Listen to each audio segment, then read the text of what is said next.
Shabash, hujambo mtazamaji popote pale ulipo siku hii ya Jumapili tarehe 6 mwezi Februari mwaka 2022. Matumaini ya kwamba umekuwa na siku ya kufana. Karibu kwenye taarifa za Mwale wakake. Kwanza kabisa kuturadhi kwa kwanza taarifa hizi ngali tumechelewa mtazamaji. Kwanza kabisa tupate vipasho.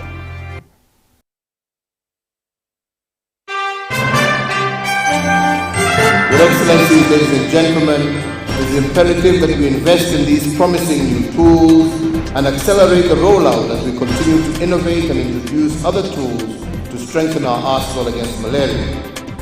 Rais Uhuru Kenyatta yapongeza mataifa ya Afrika kwa hatua yaliyopiga kupambana dhidi ya maradhi ya malaria. Muungano wa Kenya Kwanza wapeleka kampeni zake kaunti ya Vihiga. To avoid mambo ambao wanajificha kwa dini. Tukiwapatia microphone hapa wanaanza Bwana asifiwe. Wakitoka pale nje ni matusi. Mtu unajulikana kwa mazao yake. Na viongozi wa makanisa wakashifu wanasiasa kwa kufanya siasa za uchochezi na mgawanyiko.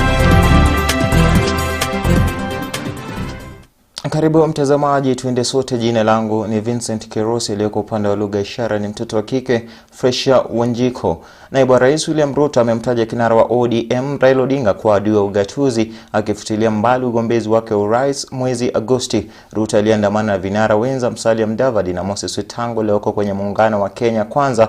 Amewarai wenyeji wa magharibi kuunga mkono azima yake ya kuwa rais. Chris Sambu atakuwa anatuletea taarifa hiyo baada ya muda usio kuwa mrefu mtazamaji. Lakini mbali na hayo ni kwamba kiongozi wa kanisa kutoka kaunti ya Nakuru wamewataka wanasiasa kutupilia mbali siasa za ugawanyaji ama kugawanya wa Kenya, na badala yake kuelezea ni vipi watakavyofanya bora zaidi maisha ya Wakenya. Askofu wa kanisa la Kianglikana Diocese ya Nakuru Joseph Mushai na mwenzake wa kanisa la Kimethodisti John Marumba amewakashifu wanasiasa kwa kutumia matusi na maneno yanayoinua hisia za kichochezi miongoni mwa Wakenya. Wahubiri hao wameitaka tume ya NCIC kuwachukulia hatua kisheria wanasiasa sampuli hiyo, huku wakivitaka vyombo vya habari kutowapa uwanja wanasiasa wachochezi.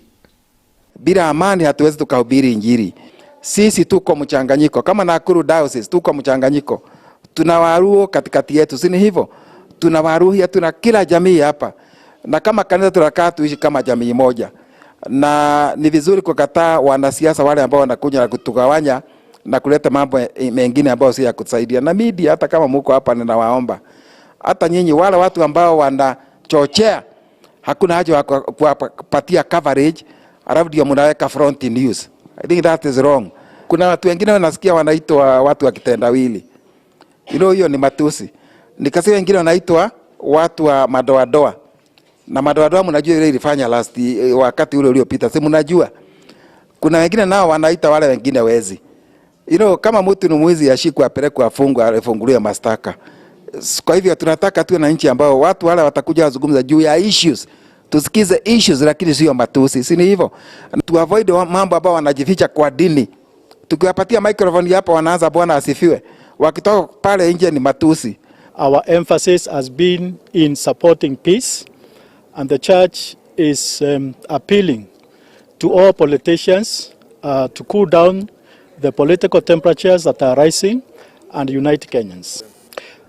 My message to all our politicians is they consider Kenya first as a nation, and the interests of the citizens should override all other political. Naam, turejelee taarifa yetu kuu ambapo naibu wa Rais William Ruto amemtaja kinara wa ODM Raila Odinga kuwa adui wa ugatuzi, akifutilia mbali ugombezi wake urais mwezi Agosti. Ruto aliandamana vinara wenza Musalia Mudavadi na Moses Wetangula walioko kwenye muungano wa Kenya Kwanza. Amewarai wenyeji wa magharibi kuunga mkono azima yake ya kuwa rais, kama anavyoarifu Chris Sambu. Siku moja baada ya kukamilisha ziara yake ya kisiasa eneo la Pwani, naibu wa Rais William Ruto Jumapili ya leo amekita kambi katika eneo la Magharibi. Akiandamana na kinara wa ANC Musalia Mudavadi na mwenzake wa Ford Kenya Moses Wetangula, wamepigia debe muungano wa Kenya Kwanza katika kaunti ya Vihiga. Kwenye ziara maeneo mbalimbali kaunti ya Vihiga, Ruto ameendelea kujipiga kifua kuwa yeye ndiye mwafaka kumrithi Rais Uhuru Kenyatta, akimtaja mpinzani wake mkuu kinara wa ODM Raila Odinga kuwa mradi wa serikali unaopendekezwa kwa Wakenya. The people of Kenya cannot elect a puppet. The people of Kenya cannot elect a project. The people of Kenya cannot elect a man of deceit who cannot keep his word. The people of Kenya cannot elect a conman. The people of Kenya cannot elect somebody who cannot keep his word. The people of Kenya cannot elect a man who has no track record of doing anything. The people of Kenya are clever, they will know what to do and they know what leaders to elect. Kwenye ziara eneo la Mwale, viongozi wa muungano wa Kenya Kwanza unaojumuisha chama cha UDA, ANC na Ford Kenya wamerusha makonde ya kisiasa katika juhudi za kuwanasa wakazi wa Magharibi kumuunga mkono Ruto. And I want to say, for the avoidance of doubt, those who sabotaged using the handshake, those who sabotaged the Big Four plan that would have given jobs to our young people, that would have put money in agriculture, that would have put money in manufacturing, is because they want a poor nation. They want poor people so that they can lord over them, so that they can buy them, so that they can control them. Nikaona quote Raila akisema kwamba Raila shall follow in the footsteps of Kenyatta. Yani Raila atafuata nyayo za Kenyatta. Sasa mimi nataka tuulize Raila, ni kufuata nyayo za kuleta madeni mazito kwa Kenya ama ni kufuata nyayo ipi ya Kenyatta? Mheshimiwa Musalia Mudavadi na Mheshimiwa Weta wametupatia direction. Wakisema left tunaenda wapi? Na mmesikia vile Mheshimiwa Musalia amesema kwamba hatutaruhusu Mheshimiwa Uhuru Kenyatta apange jamii ya Waluya tena. Siasa za urithi zikionekana kusheheni kwenye ziara ya Ruto kaunti ya Vihiga kuhusu kauli na tetesi za ni nani Rais Uhuru Kenyatta hatamuidhinisha katika kinyang'anyiro cha urais mwezi Agosti. Hawa jamaa utaona hawa Waluya wakikimbia mbio wakiambiwa wewe sasa kuja kuwe waziri, wewe kuja kuwe permanent secretary, wewe kuja kuwe nini. Sasa mimi nauliza, je, ataweza kukuwa permanent secretary miezi 5 ama miezi 6? Atabadilisha nini katika Kenya hii? Asante niliyopata ni kuchapwa teke na kuambia toka kabisa. Sasa sisi tunasema hatutaki kubeba hasira, lakini tunataka kukumbuka yale yalifanyika ndiyo isurudiwe mbele. Tunaambia rais wetu kwa unyenyekevu, we have elected you for 2 terms as the president of Kenya. President Uhuru Kenyatta, please do not attempt to succeed yourself, either through directly yourself as Uhuru Kenyatta or through another faceless character, a project of deep state. Ziara ya Ruto, Mudavadi na Wetangula eneo la Magharibi inapania kuteka ufuasi mkubwa eneo hilo, kuweka hai azma yake Ruto kuwania urais. Ushirikiano na kinara wa ANC Musalia Mudavadi na Moses Wetangula ukionekana kupiga jeki kapu la kura za urais mwezi Agosti. Chris Sambu, Mwale wa KirkTv, Weekendi. Na mtazamaji, ni kwamba mpango wa afya kwa wote yani UHC unaoongozwa na serikali kuu upo tayari kutekelezwa katika kaunti zote 47. Waziri wa afya Mutahi Kagwe amethibitisha kuwa mpango huo utaleta nafuu na kurahisisha utoaji huduma za afya kwa Wakenya wote. Akizungumza kutoka kaunti ya Mombasa, Waziri Kagwe ameweka wazi kuwa hiyo kesho Rais Uhuru Kenyatta atazindua rasmi mpango huo katika hospitali ya kaunti ndogo ya Port Reitz. Waziri Kagwe aliambatana naye kamishna wa mkoa wa Pwani Bwana John Elungata na makamishna wa kaunti ya Mombasa Lucas Kate. Amekariri kuwa serikali itaipa kipaumbele marekebisho ya bima ya kitaifa ya afya NHIF ili kuanzisha mpango wa lazima wa huduma za afya kwa wote.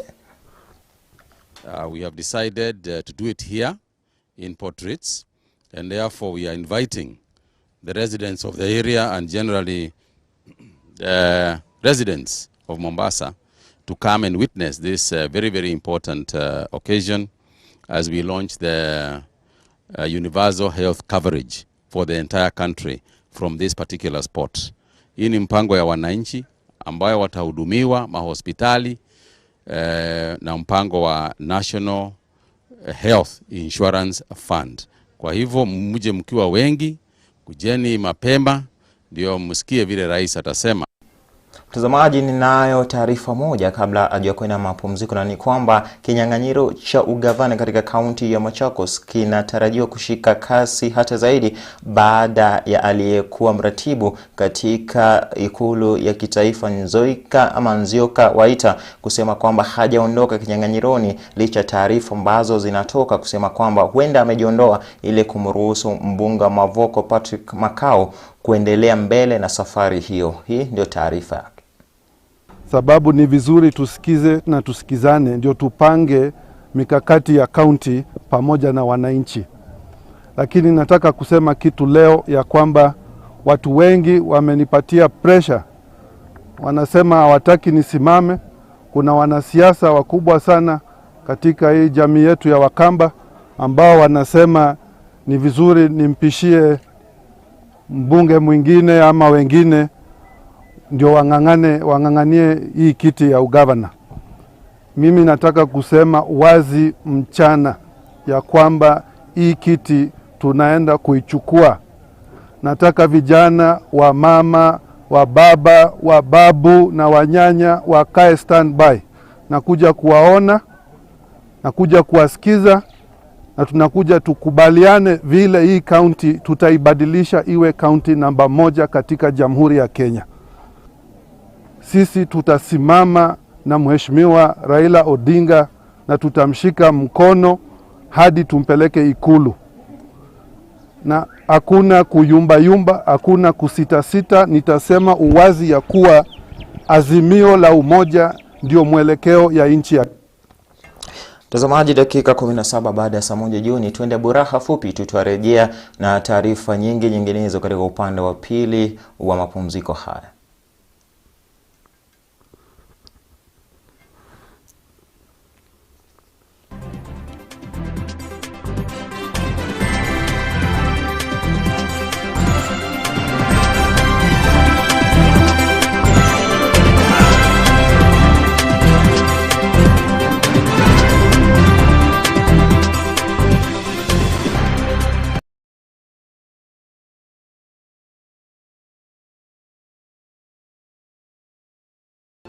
PCEA Tumutumu Hospital Training College is globally renowned for training highly competitive nurses, nutritionists, and perioperative technologists. The college is fully accredited by the relevant bodies to train Diploma in Kenya registered community health nurses, nutrition and dietetics, and perioperative theatre technologists. To celebrate the huge milestones we've made since inception, we have reduced our tuition fees to 40,000 Kenyan shillings for the 3 courses. Take advantage of this offer and pursue your career of choice. PCEA Tumutumu Hospital College is the National College of Choice.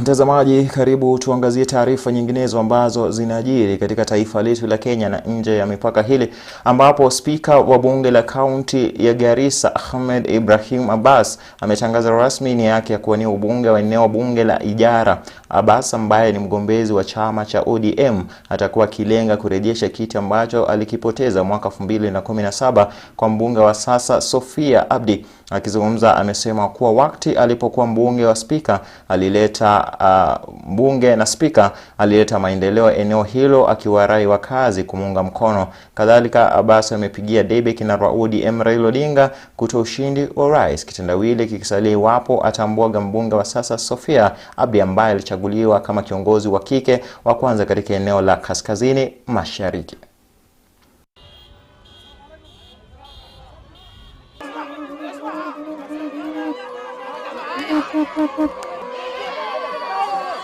I'm confident. I'm highly confident that that the people of Ijara have noticed my absence for the last one term, and that they are yearning for my leadership back because they know me and I know them, and they know what I have done when I was in office, starting from the management of the CDF, starting the first tarmac road, bringing the national grid here, giving a big hand to the madrasas, entirely sponsoring, foolish sponsorship for anybody who went to a health course, medical course. I'm running an ODM ticket, and we all know that this time around, this country, there are only 2 horses, and probably 1 or 2 other donkeys. And therefore, I've made a deliberate decision to align myself to Azimio, spearheaded by Prime Minister Raila Odinga, because I believe in his manifesto and what he means for this country. Na mtazamaji, ni kwamba Rais Uhuru Kenyatta ameainisha mikakati ambayo Kenya imeweka katika kukabili gonjwa la malaria katika kongamano la muungano wa Umoja wa Afrika AU jijini Addis Ababa nchini Ethiopia. Ni kwamba rais amesema kwa mataifa yamekuwa mbioni kuweka rasilimali kukabiliana na malaria licha changamoto kuwa chungu nzima. Akizungumza kama mwenyekiti wa kongamano hilo kukabili malaria, rais amesisitiza kwa mengi yanastahili kufanywa iwapo Afrika inapania kukabili malaria vikamilifu.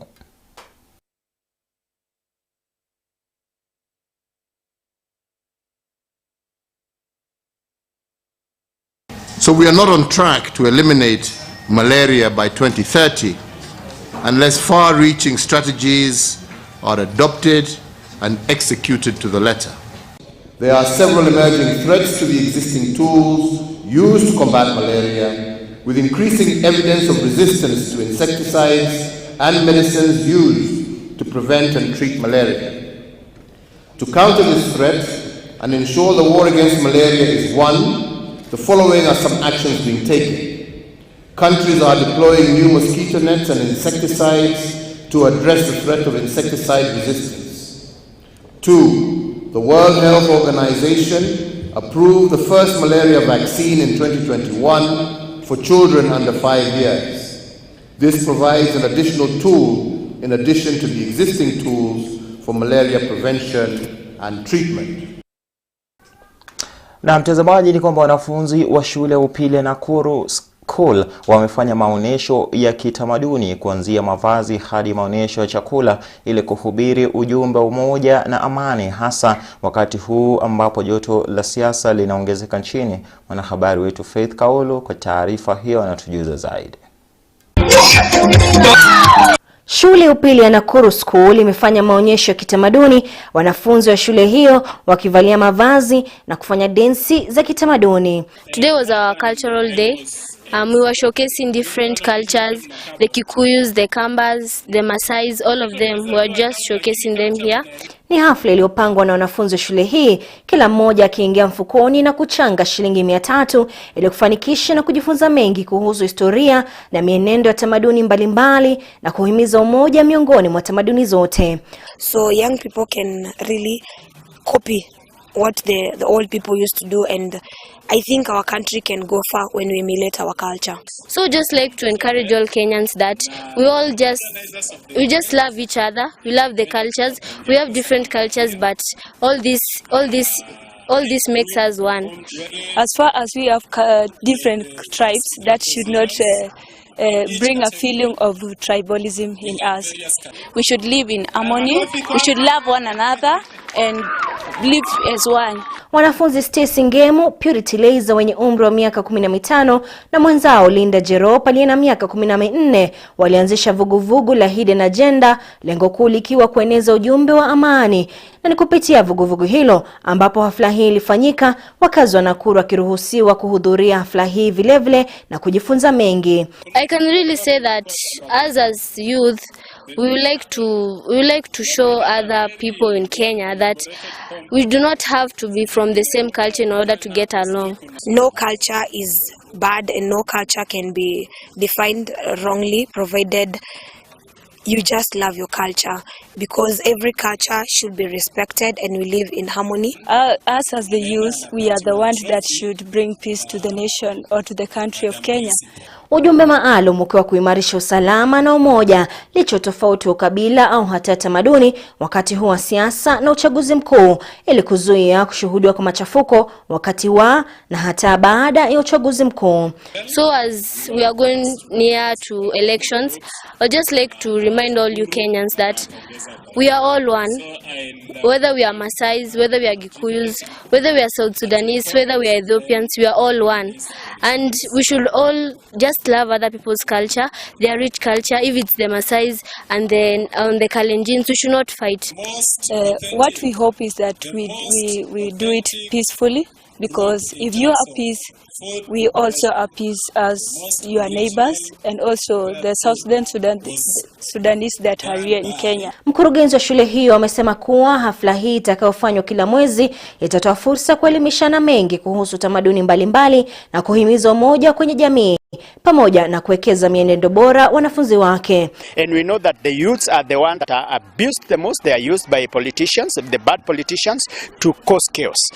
By showcasing that we can be different in terms of culture, in terms of cultural practices, it is showing tolerance, social cohesion, socio-political tolerance that these youths should have, and it speaks to this period that the youths have a message of peace, a message of tolerance, a message of accommodating each other's divergent view. We had a very good showcase of Viongozi wa kisiasa vilevile wamehimizwa kuimarisha amani na umoja kwenye jamii wakati huu taifa la Kenya linapojiandaa kwa uchaguzi mkuu mwezi Agosti. Faith Kaulu, Mwale wa KirkTv Wikendi.